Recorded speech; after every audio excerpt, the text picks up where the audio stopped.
Hello students, welcome back to the magical world of maths. आज हम करने वाले हैं chapter number 6, be my multiple I will be your factor.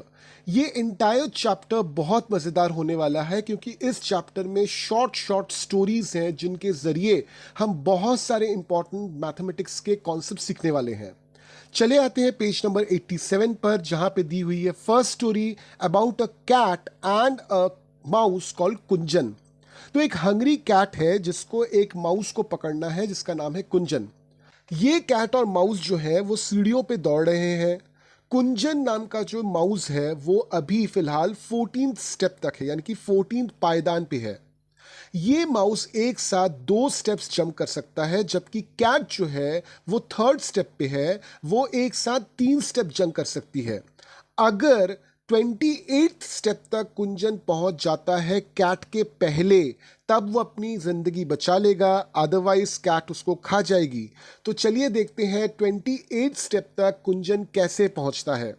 देखिए, मैंने आपके लिए एक टेबल बनाया हुआ है।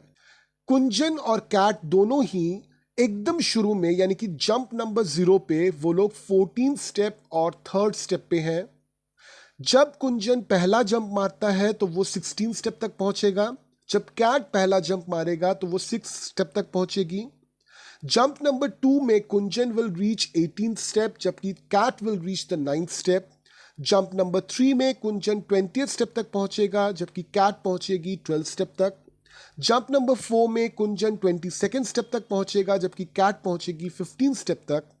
जंप नंबर 5 में कुंजन पहुंचेगा 24th स्टेप तक, जबकि कैट पहुंचेगी 18th स्टेप तक। जंप नंबर 6 में कुंजन पहुंचेगा 26th स्टेप तक और कैट पहुंचेगी 21st स्टेप तक। और जंप नंबर 7 में कुंजन 28 स्टेप तक पहुंच जाएगा, जबकि कैट फिर भी 24 स्टेप तक ही रहने वाली है। तो अब यहां पे देखिए क्वेश्चंस दिया हुआ है। जो पहला क्वेश्चन है वो है the steps on which the mouse jumps. तो माउस ने किस किस स्टेप पे जंप किया, देखिए पूरा दिया हुआ है 16, 18, 20, 22, 24, 26 एंड 28। क्वेश्चन नंबर 2 है the steps on which the cat jumps. तो कैट ने किस किस स्टेप पे जंप किया, 6, 9, 12, 15, 18, 21 एंड 24। अब देखिए क्वेश्चन नंबर 3 है कि कैट और माउस के बीच में कॉमन स्टेप्स कौन से हैं। तो अगर आप देखिएगा तो इनमें कॉमन स्टेप आपको मिलेगा 18 एंड 24। अब है question number 4, can the mouse get away. क्या माउस ने अपनी जिंदगी बचा ली? तो हाँ, बिल्कुल बचा ली। देखिए जंप नंबर 7 में कुंजन ऑलरेडी स्टेप नंबर 28 तक पहुंच गया है, जबकि कैट अभी भी स्टेप नंबर 24 तक है, यानी कि कैट कुंजन को नहीं पकड़ पाई। अब इस पर्टिकुलर टेबल को थोड़ा सा ध्यान से देखिए।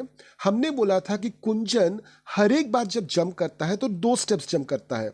तो यहां पे देखिए आप जो नंबर्स, जो स्टेप नंबर्स आपको मिले हैं कैसे मिले हैं। तो पहला स्टेप नंबर था 16, वो कैसे आया, 2 इंटू 8 करने पर। 18 आया 2 इंटू 9 करने पर।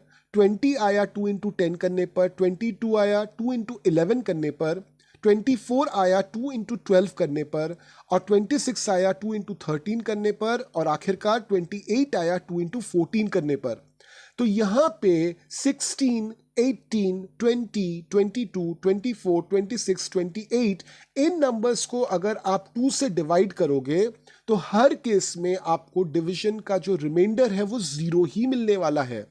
तो इसलिए इन नंबर्स को हम बोलते हैं 2 का मल्टीपल, और साथ में 2 को क्या बोलेंगे, factor of these numbers. Similarly अगर हम कैट की बात करें तो कैट एक बारी में 3 स्टेप जंप करती है। तो यहां पे जो स्टेप्स हमको मिले हैं उस स्टेप्स को देखिए एक बार ध्यान से। 6 is equals to 3 into 2, 9 is equals to 3 into 3, 12 is equals to 3 into 4, 15 is equals to 3 into 5, 18 is equals to 3 into 6, 21 is equals to 3 into 7 and 24 is equals to 3 into 8। तो यहाँ पर 6, 9, 12, 15, 18, 21 और 24 ये सभी के सभी मल्टीपल्स ऑफ 3 हैं, जबकि 3 जो है इन नंबर्स का फैक्टर है। तो हमने यहाँ पे देख लिया किन चीज़ों को फैक्टर बोलते हैं और किन चीज़ों को हम मल्टीपल बोलते हैं। अब चले आइए पेज नंबर 87 के फाइंड आउट सेक्शन में। तो यहां पे दिया हुआ है कि कैट अगर स्टेप नंबर 5 पे है और एक बारी में 5 स्टेप जंप करे, और कुंजन अगर स्टेप नंबर 8 पे है और एक बारी में 4 स्टेप जंप करे, तो क्या कैट कुंजन को पकड़ लेगी? तो चलिए देखते हैं मल्टीपल्स और फैक्टर्स के कॉन्सेप्ट से। कुंजन और कैट की अगर बात करें तो जंप नंबर 0 में इनिशियली कुंजन 8 स्टेप पे था और कैट थी 5th स्टेप पे। जंप 1 पे कुंजन पहुंच गया 12th स्टेप पे, cat is on 10th step. Jump 2 पे कुंजन पहुंच गया 16 स्टेप पे, cat is on 15 step. Jump number 3 में कुंजन पहुंच जाता है स्टेप नंबर 20 पर और कैट भी पहुंच जाती है स्टेप नंबर 20 पर, यानी कि थर्ड जंप में कैट एज वेल एज कुंजन दोनों ही एक साथ स्टेप नंबर 20 पर होंगे। तो कैट इस केस में कुंजन को पकड़ लेगी। क्लियर? अब चले आते हैं पेज नंबर 88 पर, जहां पे एक गेम हम देखने वाले हैं। यहां पे हमको क्या बोला है कि ऐसे नंबर्स को निकालने के लिए बोला है जिनको हम 2 से डिवाइड कर सकते हैं। अगर जिन नंबर्स को हम 2 से डिवाइड कर सकते हैं तो उन नंबर्स को हम क्या बोलेंगे? Multiples of 2। और इन नंबर्स का 2 क्या होगा? Will be the factor. यहां पे अच्छी तरह से देख लीजिए, सबसे हाईएस्ट नंबर है 60, यानी कि 2 के हम मल्टीपल्स निकालेंगे 60 तक। तो 2 के मल्टीपल 60 तक क्या निकलेंगे? देखिए मैंने स्क्रीन पे आपके दे रखा है। अब इन नंबर्स के ऊपर आप डॉट डालिए। ठीक उसी तरह से आपको मल्टीपल्स ऑफ 3 निकालना है 60 तक। तो हमने मल्टीपल्स ऑफ 3 निकाल लिया है टिल 60। इन बॉक्सेस के ऊपर आप येलो का डॉट लगाइए। अब चलिए निकालते हैं मल्टीपल्स ऑफ 4 टिल 60। तो मैंने निकाल के रखा हुआ है। उन बॉक्सेस के ऊपर हम ब्लू डॉट लगाते हैं। अब देखते हैं कि कौन कौन सा ऐसा बॉक्स है जिसपे तीनों कलर के डॉट्स लगे हुए हैं। तो इससे आपको मिल जाएगा 2, 3 एंड 4 के कॉमन मल्टीपल्स क्या हैं। तो यहां पे देख लीजिए कॉमन मल्टीपल्स आपके निकल के आ रहे हैं 12, 24, 36, 48 एंड 60। अब देखिए 12, 24, 36, 48, 60 के ऊपर कौन सा लेटर लिखा हुआ है। इन लेटर्स को एक कर एक सजाइए तो आपका क्या वर्ड बनता है? माउस। चले आते हैं पेज नंबर 89 पर, जहां पे गेम है म्यू गेम। यहां पे क्या हुआ है कि एक सर्कल में 20 स्टूडेंट्स बैठे हुए हैं। ठीक है, तो स्टूडेंट नंबर 1 बोलता है 1, स्टूडेंट नंबर 2 बोलेगा 2, इस तरह से सभी लोग बोलते जाएंगे। मगर आपको ध्यान रखना है कि गेम ये है कि जब भी कोई स्टूडेंट मल्टीपल ऑफ 3 बोलेगा तो उसको 3 नहीं बोलना या फिर उस मल्टीपल का नंबर नहीं बताना, उसको बोलना है म्यू। तो आपको पूछा है कि यहाँ पे कौन कौन से नंबर्स हैं जिससे म्यू से रिप्लेस किया जाएगा। तो चलिए झट से निकाल लेते हैं मल्टीपल्स ऑफ 3 क्या क्या है। 3, 6, 9, 12, 15 एंड 18। 18 से आगे नहीं जाएंगे क्योंकि 18 के आगे वाला जो मल्टीपल होगा दैट विल बी 21, वो 20 के पीछे है तो वहां तक नहीं जाएंगे। ये मल्टीपल्स हमने कैसे निकाला? सिंपल, 3 का टेबल यूज कीजिए। 3 1 3, 3 2 6, 3 3 9, 3 4 12, 3 5 15 एंड 3 6 18। अब यहां पे ये जो नंबर्स है 3, 6, 9, 12, 15 एंड 18, इन नंबर्स को गेम खेलते वक्त लोगों को म्यू बोलना पड़ेगा। यानी कि आप कैसे बोलोगे? 1 2 म्यू, 3 4 म्यू, 7 8 म्यू, इस तरह से आप 20 तक बोलोगे। ठीक है, अब देखिए यहां पे ये जितने भी नंबर्स हैं 3, 6, 9, 12, 15, 18, ये क्या है? 3 के मल्टीपल्स हैं, यानी 3 इनका क्या हो गया? 3 इनका फैक्टर हो गया। अब इसी गेम को अगर आप मल्टीपल ऑफ 4 के साथ खेलोगे तो कैसे खेलोगे? तो सबसे पहले मल्टीपल ऑफ 4 निकाल लेते हैं टिल 20। तो 4 का टेबल अगर आप रेफर करते हो तो मल्टीपल ऑफ 4 क्या निकलेगा? 4, 8, 12, 16 एंड 20।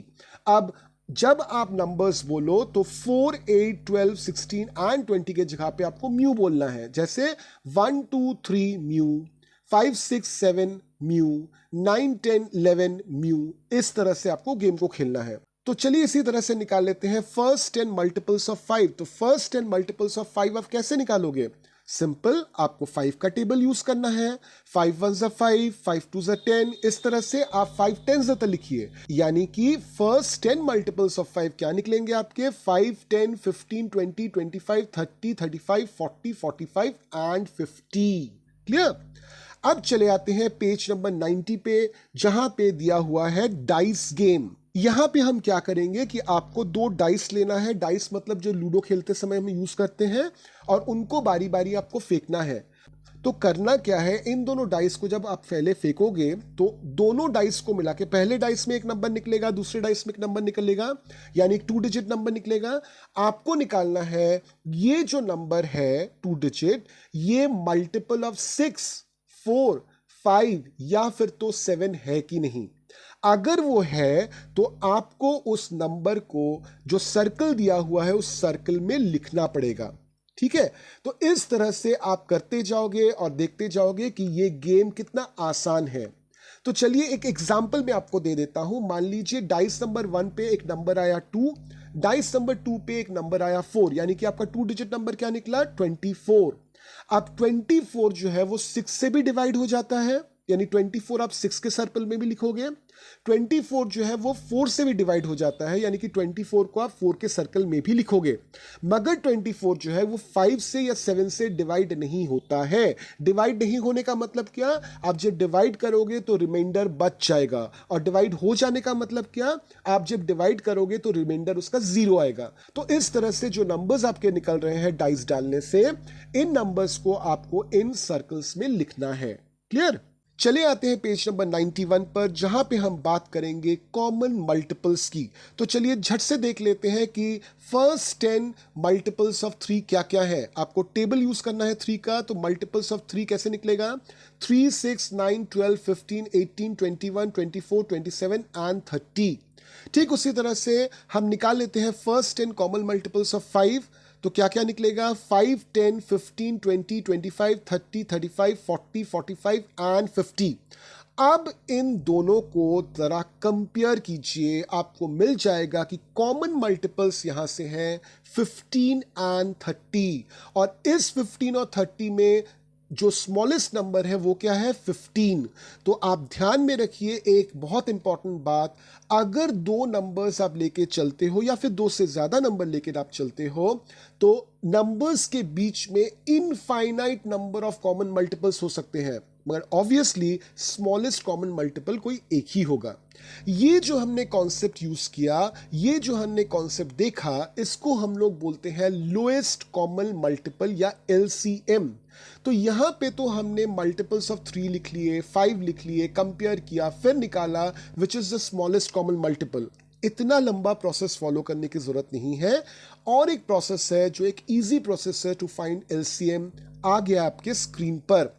मैंने क्या किया, 3 और 5 को लिखा, सबसे पहले इसको 3 से डिवाइड किया। तो 3 से आप 3 को डिवाइड करोगे तो क्या आएगा, 1।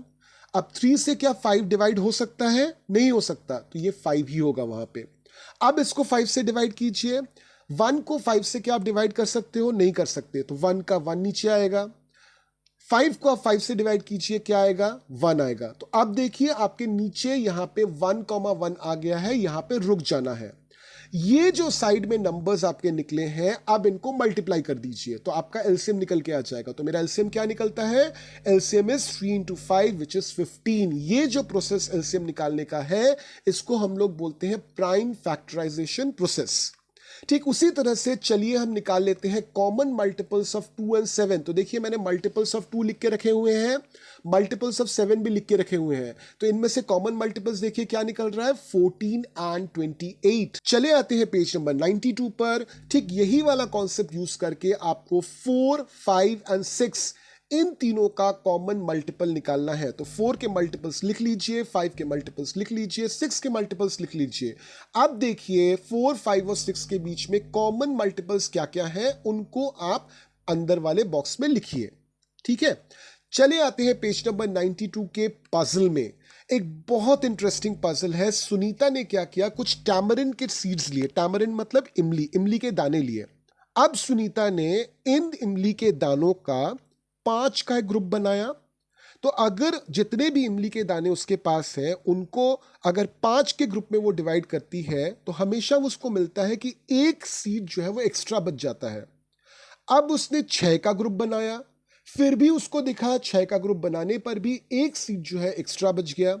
अब उसने 4 का ग्रुप बनाया, फिर भी उसको दिख रहा है कि एक सीट जो है वो एक्स्ट्रा बच जा रहा है। यहाँ पे आपको क्वेश्चन पूछा जा रहा है what is the smallest number of seats that Sunita had. तो सुनीता के पास कितने सीट्स थे, उनका स्मॉलेस्ट नंबर निकालिए। हमेशा ध्यान रखिए जब आपको स्मॉलेस्ट पूछा जाता है आपको एलसीएम निकालना है। तो चलिए निकाल लेते हैं LCM using prime factorisation process. तो मैंने लिखा 5 6 4, तो सबसे पहले इसको 2 से डिवाइड कीजिए। 5 तो 2 से डिवाइड होगा नहीं, तो 5 का 5 रहेगा। 6 डिवाइड हो जाएगा 2 से, आएगा 3। 4 डिवाइड हो जाएगा 2 से, आएगा 2। अब वापस इसको 2 से डिवाइड कीजिए। 5 तो 2 से डिवाइड होगा नहीं, आ जाएगा 5। 3 भी 2 से डिवाइड नहीं होगा, आएगा 3। 2 2 से डिवाइड हो जाएगा, आएगा आपका 1। अब इसको 5 से डिवाइड कीजिए। 5 5 से डिवाइड हो जाएगा, आएगा 1। 3 5 से डिवाइड नहीं होता है तो आएगा 3। 1 5 से डिवाइड नहीं होता है तो वो 1 ही आएगा नीचे। अब इसको 3 से डिवाइड कीजिए। 1 3 से डिवाइड नहीं होता है तो नीचे 1 आ गया। 3 3 से डिवाइड होने पे 1 आता है, और फिर से 1 3 से डिवाइड नहीं होता है तो हम 1 ही लिखेंगे। अब इन नंबर्स को मल्टीप्लाई कर दीजिए, तो आपका एलसीएम क्या निकलता है, 2 into 2 into 5 into 3 which is 60। यानी कि अगर 60 टैमरिंड के सीड्स होते तो 5 का, 6 का या 4 दानों का ग्रुप बनाने पे एक भी दाना एक्स्ट्रा नहीं बचता, मगर यहां पे हर केस में एक दाना एक्स्ट्रा बच रहा है। तो एक दाना अगर एक्स्ट्रा बच रहा है यानी कि कितने दाने टोटल होने चाहिए, मिनिमम 60 के साथ 1 ऐड कर दीजिए, दैट इज 61। तो अगर 61 दाने आपके पास होते हैं और आप अगर 5 दानों का ग्रुप बनाते हो तो भी आपका एक दाना एक्स्ट्रा बचेगा। 6 दानों का ग्रुप बताते हो फिर भी आपका एक दाना एक्स्ट्रा बचेगा, और 4 दानों का ग्रुप बनाते हो फिर भी आपका एक दाना एक्स्ट्रा ही बचेगा। Come to page number 93 where we will see more tamarind seeds नाम का एक सेक्शन। तो यहां पे देखिए 12 सीड्स का एक रेक्टेंगल बना हुआ है। आपसे पूछा है इस तरह के आप कितने रेक्टेंगल्स बना सकते हो। मैंने ये सॉल्व करके आपको दे दिया है। अगला क्वेश्चन है कि आपके पास अगर 15 सीड्स होते तो आप कितने रेक्टेंगल बना सकते थे। अब देखिए 15 को क्या आप 2 इक्वल पार्ट में डिवाइड कर सकते हो, नहीं कर सकते ना। तो 2 लाइंस नहीं बन सकती 15 के सीड के बनाए हुए रेक्टेंगल में, तो एक ही सीधी लाइन बनेगी। तो यहां पे सिर्फ 2 रेक्टेंगल्स बन सकते हैं अगर आपके पास 15 सीड्स हुए तो। अब कुछ क्वेश्चंस हैं, आपसे पूछा है what is the length of this box. तो लेंथ निकालिए, कितने बॉक्सेस कवर कर रहा है, 10 बॉक्सेस। क्वेश्चन नंबर 2 में आपको बोला है कि इसी तरह के 20 बॉक्सेस के बाकी रेक्टेंगल बनाइए। तो चलिए एक रेक्टेंगल मैंने आपको बना के दिखा दिया। अब क्वेश्चन नंबर 3 में देखिए आपको पूछ रहा है कि रेक्टेंगल का लेंथ कितना है, विड्थ कितना है। कैलकुलेट कीजिए, length is 10 boxes, width is 2 boxes. अब चले आते हैं पेज नंबर 94 पर, जहां पे बैंगल्स नाम का एक सेक्शन है। तो हुआ क्या है कि मीना के पास बहुत सारे बैंगल्स हैं, 18 24 5, इस तरह से बहुत डिफरेंट कलर्स के बैंगल्स हैं। उसको ग्रुप बनाना है। तो 18 अगर उसके पास बैंगल्स होते हैं तो 18 बैंगल्स का कितना ग्रुप बनेगा। तो आपको क्या करना है, you have to find that what are the factors of 18। तो चलिए 18 के फैक्टर्स निकालते हैं। तो 18 के फैक्टर्स यहां पे दिए हुए हैं आर 1 2 3 6 9 एंड 18। कैसे निकाले मैंने ये फैक्टर्स। ये फैक्टर्स निकालने का सबसे आसान तरीका है मल्टीप्लिकेशन। 1 के साथ 18 मल्टीप्लाई करते हो तो 18 आता है, यानी कि 1 एक फैक्टर है। 9 के साथ 2 मल्टीप्लाई करते हो तो 18 आता है, यानी कि 9 और 2 दोनों फैक्टर्स हैं। 3 के साथ 6 मल्टीप्लाई करते हो तो 18 आता है, यानी कि 3 और 6 दोनों फैक्टर्स हैं। तो जिन जिन चीजों को मल्टीप्लाई करने से 18 आता है वो सभी 18 के फैक्टर्स हैं। तो ठीक उसी तरह से देखिए मैंने बाकी का भी आपको करके दिखा दिया है। 24 के फैक्टर्स, 5 के फैक्टर्स, 9 7 2 10 1 20 13 एंड 21 सबके फैक्टर्स मैंने आपको निकाल के दिखा दिए हैं। तो फैक्टर्स निकालते हैं कैसे, फैक्टर्स को मल्टीप्लाई करने पे आपका ये नंबर आना चाहिए, ठीक है। इन सभी केसेस में एक चीज बहुत ध्यान से नोटिस कीजिए, इन सभी केसेस में जो लोएस्ट फैक्टर है वो हमेशा 1 है, और हाईएस्ट फैक्टर जो है वो नंबर खुद है। चले आते हैं पेज नंबर 95 पर, जहां पे एक टॉपिक दिया हुआ है फिल द चार्ट। यहां पे आपको करना क्या है, चार्ट को बहुत ध्यान से देखिए। आपके पास एक नंबर दी हुई है, दैट इज 12। आपको पूछा है कि किन किन चीजों को मल्टीप्लाई करके 12 आ सकता है। तो सबसे पहले देखिए, मैंने 1 के साथ अगर 12 को मल्टीप्लाई किया तो 12 आ सकता है। तो 12 यहां पे लिखा हुआ है, उसको मैंने ग्रीन कलर कर दिया। 2 के साथ 6 मल्टीप्लाई करते हो तो भी 12 आएगा, तो 12 यहां पे लिखा हुआ है, उसको कलर कर दिया। 3 के साथ 4 मल्टीप्लाई करोगे तो भी 12 आएगा। ठीक उसी तरह से 4 के साथ 3 मल्टीप्लाई करोगे तो भी 12 आएगा। 6 के साथ 2 मल्टीप्लाई करोगे तो भी 12 आएगा। तो इस तरह से चार्ट में मैंने इन 12 को लिखा है और कलर उसमें भर दिया है। ठीक इसी तरह से आपको पूछा है कि इस चार्ट में आप 10 के भी फैक्टर्स दिखाइए और 36 के भी फैक्टर्स दिखाइए। तो 10 के फैक्टर्स क्या क्या होते हैं? 1, 2, 5 एंड 10। ठीक उसी तरह से 36 के फैक्टर्स हैं 1, 2, 3, 6, 9, 12, 18 एंड 36। चले आते हैं पेज नंबर 96 पर, जहां पे हम सीखने वाले हैं कॉमन फैक्टर्स। तो यहां पे आपको बोला गया है कि 25 और 35 के कॉमन फैक्टर्स निकालिए। तो 25 के फैक्टर्स होते हैं 1, 5 और 25। इनको मैंने रेड सर्कल में लिखा। 35 के फैक्टर्स होते हैं 1, 5, 7 एंड 35। इनको मैंने ब्लू सर्कल में लिखा। अब पर्पल एरिया में आपको कॉमन फैक्टर्स लिखने हैं। तो कॉमन फैक्टर्स 25 और 35 के बीच में क्या है? 1 एंड 5। तो 1 एंड 5 को मैंने पर्पल एरिया में लिखा। अब इन दोनों में से सबसे बड़ा फैक्टर कौन है? That is 5। अब देखिए, आपको 40 और 60 का कॉमन फैक्टर निकालना है। तो 40 के फैक्टर्स मैंने लिखे 1, 2, 4, 5, 8, 10, 20 एंड 40। इन सभी फैक्टर्स को मैंने लिखा रेड सर्कल के अंदर। अब 60 के फैक्टर्स क्या है? 1, 2, 3, 4, 5, 6, 10, 12, 15, 20, 30 एंड 60। इन सभी फैक्टर्स को मैंने लिखा ब्लू सर्कल के अंदर।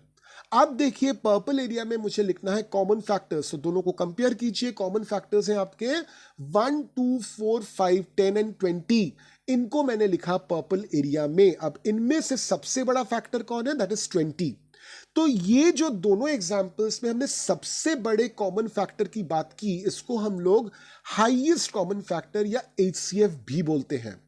तो HCF कैसे निकाला जा सकता है? इजी प्रोसेस से। तो HCF का भी इजी प्रोसेस प्राइम फैक्टराइजेशन के जरिए ही है। तो चलिए हम 40 और 60 का HCF प्राइम फैक्टराइजेशन से निकाल के देख लेते हैं। तो अब देखिए, आपके स्क्रीन पे आ रहा है 40 का प्राइम फैक्टराइजेशन। तो प्राइम फैक्टराइजेशन का प्रोसेस मैंने आपको एक्सप्लेन कर दिया है। 40 को 2 से डिवाइड करोगे आएगा 20, 20 को 2 से डिवाइड करोगे आएगा 10, 10 को 2 से डिवाइड करोगे आएगा 5, 5 को 5 से डिवाइड करोगे आएगा 1। यहां पे आपको रुक जाना है। तो 40 के फैक्टर्स क्या निकले? 2 इंटू 2 इंटू 2 इंटू 5। ठीक उसी तरह से 60 के फैक्टर्स आपके स्क्रीन पे है। 60 को 2 से डिवाइड करोगे आएगा 30, 30 को 2 से डिवाइड करोगे आएगा 15, 15 को 3 से डिवाइड करोगे आएगा 5, 5 को 5 से डिवाइड करोगे आएगा 1। यानी कि फैक्टर्स ऑफ 60 क्या निकले प्राइम फैक्टराइजेशन के जरिए? 2 इंटू 2 इंटू 3 इंटू 5। अब 40 और 60 के फैक्टर्स को कंपेयर कीजिए और इनका ग्रुप बनाइए। तो आपका HCF निकल के आएगा 2 इंटू 2 इंटू 5 विच इज 20। ठीक है, तो इस तरह से हम HCF भी आसानी से प्राइम फैक्टराइजेशन के जरिए निकाल सकते हैं। अब चले आते हैं पेज नंबर 97 पर। यहां पे बात की है हमने फैक्टर ट्री की। तो यहां पे देखिए 18 का फैक्टर ट्री ऑलरेडी ड्रॉ किया हुआ है। चलिए और एक फैक्टर ट्री बनाते हैं 18 का। हमको पता है 3 इंटू 6 18 होता है। तो मैंने 3 यहां पे लिखा, 6 यहां पे लिखा, 18 यहां पे लिखा। 18 के साथ 1 मल्टीप्लाई करोगे 18 आएगा। तो 1 मैंने यहां पे लिख दिया। बन गया आपका 18 का दूसरा फैक्टर ट्री। 24 के फैक्टर ट्रीज देखिए मैंने आपके स्क्रीन पे बना के दिए हुए हैं। 2 इंटू 12 करोगे आएगा 24, 24 इंटू 1 करोगे आएगा 24, पहला ट्री। 3 इंटू 4 करोगे आएगा 12, 12 इंटू 2 करोगे आएगा 24, दूसरा ट्री। 6 इंटू 2 करोगे आएगा 12, 12 इंटू 2 करोगे आएगा 24, ये है मेरा तीसरा ट्री। अब चलिए यूज करते हैं concept of factors, common factors, LCM, HCF सभी चीजों का कुछ स्टोरी सम सॉल्व करने में। चले आते हैं पेज नंबर 97 पे, जहां पे दी हुई है हमारी पहली स्टोरी सम।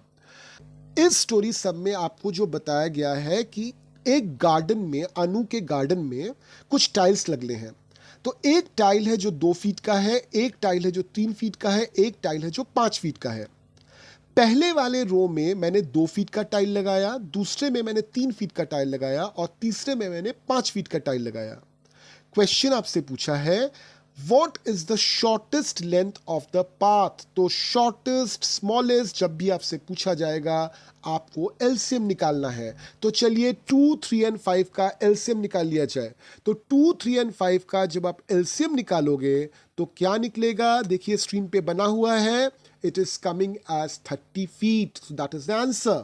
ठीक है, यहां पे आप देखिए हमने फीट का इस्तेमाल किया है। जनरली हम जब भी लेंथ कैलकुलेट करते हैं हम सेंटीमीटर का यूज करते हैं। इवन हमारे पास जो रूलर होता है वो भी सेंटीमीटर का होता है ना। तो सेंटीमीटर और फीट में क्या रिलेशन है? 1 feet is equals to 30.48 centimetre. ठीक है, चले आते हैं क्वेश्चन नंबर 2 पर जो दिया हुआ है पेज नंबर 98 पर। मनोज ने एक नया घर खरीदा है, उसके रूम का साइज है 9 फीट इंटू 12 फीट। अब वो मार्केट गया, वहां पे उसको 3 तरह के टाइल्स मिले, 1 foot by 1 foot, 2 feet by 2 feet and 3 feet by 3 feet. पूछा ये जा रहा है कि कौन सा टाइल वो यूज करे ताकि टाइल को काटना ना पड़े। सिंपल, आप क्या कीजिए 9 और 12 के फैक्टर्स निकालिए। तो 9 के फैक्टर्स स्क्रीन पे दिए हुए हैं, 12 के फैक्टर्स स्क्रीन पे दिए हुए हैं। अब आपके पास जो टाइल्स हैं उनमें से देखिए कौन कौन सा फैक्टर एग्जैक्टली मैच कर जाता है। तो मैच करने पे आपको मिलेगा कि 1 फुट बाय 1 फुट का टाइल यूज किया जा सकता है, at the same time 3 feet by 3 feet का टाइल यूज किया जा सकता है, क्योंकि 1 और 3 दोनों ही 9 और 12 के कॉमन फैक्टर्स हैं। जबकि 2 फीट बाय 2 फीट का टाइल आप नहीं यूज कर पाओगे क्योंकि 12 का फैक्टर तो है मगर 9 का फैक्टर नहीं है। तो यहां पे आपका आंसर यानी कि बन रहा है 1 foot by 1 foot and 3 feet by 3 feet. चले आइए क्वेश्चन नंबर 3 पर। रानी, गीता एंड नसीमा ये आसपास रहते थे और इनके घर से जो मेन रोड का डिस्टेंस है दैट इज 90 फीट। अब इन तीनों ने टाइल्स खरीदे, इन तीनों को ये 90 फीट का जो रास्ता है इस पे टाइल्स बिछाने हैं। तो आपको ये बोला गया है कि रानी जो है वो सबसे छोटा वाला टाइल लेगी, गीता जो है वो मीडियम साइज वाला टाइल लेगी और नसीमा जो है वो सबसे लॉन्गेस्ट टाइल लेगी। तो रानी, गीता एंड नसीमा को किस किस लेंथ का टाइल खरीदना चाहिए? तो हम क्या करते हैं 90 के फैक्टर्स निकाल लेते हैं। तो 90 के फैक्टर्स ये रहे आपके स्क्रीन पर। इसमें सबसे छोटा नंबर कौन सा है? 1, यानी कि रानी जो सबसे शॉर्टेस्ट टाइल यूज करने वाली है उसको कितने का टाइल खरीदना चाहिए? 1 फुट का टाइल। सबसे बड़ा कौन सा है? 90, यानी नसीमा जिसको सबसे लंबा टाइल चाहिए वो इस 90 फीट के टाइल को खरीद सकती है। अब यहां पे टोटल नंबर ऑफ फैक्टर्स कितने हैं गिनिए तो जरा। It is 12। 12 का हाफ क्या होता है? 6। अब बाईं तरफ से आप 6 चल के आइए तो आप 9 तक पहुंचोगे, दाहिने तरफ से आप 6 चल के आओगे तो आप 10 तक पहुंचोगे। तो for the sake of simplicity हम मान लेते हैं कि 10 इज द सेंटर, यानी कि गीता को 10 फीट का टाइल खरीदना चाहिए। ठीक है, तो देखिए इस तरह से हमने चैप्टर 6 को पूरा देख लिया। इस चैप्टर में हमने फैक्टर्स क्या है वो पढ़ा, मल्टीपल्स क्या है वो पढ़ा, फैक्टर और मल्टीपल के बीच में क्या रिलेशन होता है वो हमने पढ़ा। साथ में हमने ये भी देखा कि अगर कुछ नंबर्स हमको दिए हुए हैं तो उन नंबर्स का लोएस्ट कॉमन मल्टीपल यानी कि एलसीएम कैसे निकाला जाता है, और अगर कुछ नंबर्स हमको दिए हुए हैं तो उनका highest common factor that is HCF कैसे निकाला जाता है। तो इस चैप्टर को बहुत ध्यान से और एक बार रिपीट कीजिए। ध्यान रहे कि कोई भी कॉन्सेप्ट आपसे मिस ना हो, कोई भी कॉन्सेप्ट आपसे छूटे नहीं। अगर आपको कोई प्रॉब्लम होता है समझने में, कोई डाउट रहता है तो बेहिचक मुझे कांटेक्ट कीजिए। मेरी email ID at the same time WhatsApp number इस वीडियो के डिस्क्रिप्शन में दिया हुआ है। अपने दोस्तों के साथ ये वीडियो शेयर कीजिए, उनको भी बोलिए और खुद भी चैनल को लाइक कीजिए ताकि एक भी वीडियो आपसे छूटे नहीं। तो चलिए फिर मिलते हैं चैप्टर नंबर 7 के साथ अगले वीडियो में। चैप्टर नंबर 7 में हम पढ़ने वाले हैं पैटर्न्स के बारे में। तो अगले वीडियो तक कीप लर्निंग।